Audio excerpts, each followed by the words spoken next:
Hai semua, assalamualaikum. Kita masuk ke video kedua tentang tutorial praktek penentuan karakteristik mutu produk atau jasa.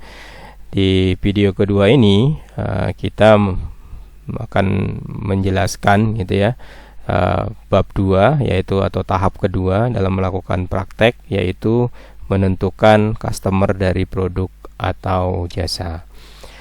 Seperti yang sudah dijelaskan di video 1, sudah dipilih bahwa bisnisnya adalah e-commerce dengan layanan yang akan dibahas adalah delivery makanan secara online. Kemudian di bab 2 berarti kita harus menentukan siapa sih customer dari delivery makanan secara online. Customer bisa berupa internal customer dan bisa juga berupa eksternal customer. Nah, untuk menentukan customer, maka kita gambarkan misalkan sebuah kotak. Nah, ini adalah layanan delivery online itu ya. Delivery online.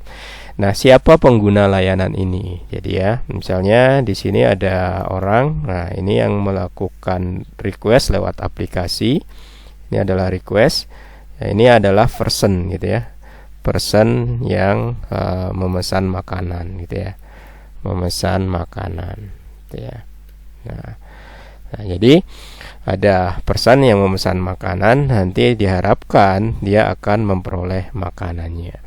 Jadi ketika kita gambarkan batasan sistem layanan delivery online sebuah kotak ini, maka entitas atau objek di luar dari kotak ini kita sebut sebagai external customer gitu ya. Jadi ini adalah external customer.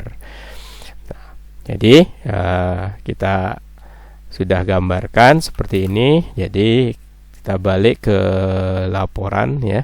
Nah, jadi produk yang kita bahas adalah layanan dari delivery online. Maka external customer adalah person yang melakukan pemesanan makanan secara online gitu ya. Nah, ini adalah external customer-nya. Kita balik lagi ke gambar ini. Nah, di sistem ini delivery makanan online nanti akan melibatkan ada yang menjalankan fungsi sebagai penyedia makanan gitu ya. Penyedia makanan. Nah, ini adalah warungnya gitu ya. Kemudian ada juga misalnya driver gitu ya. Driver yang mendelivery makanannya.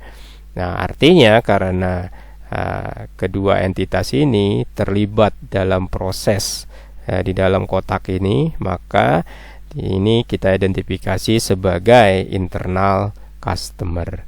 Nah, dengan demikian maka ya sesuai sistem yang kita bahas di bagian internal customer teridentifikasi ada dua internal customer. Yang pertama yaitu warung gitu ya. Warung atau restoran penyedia makanan.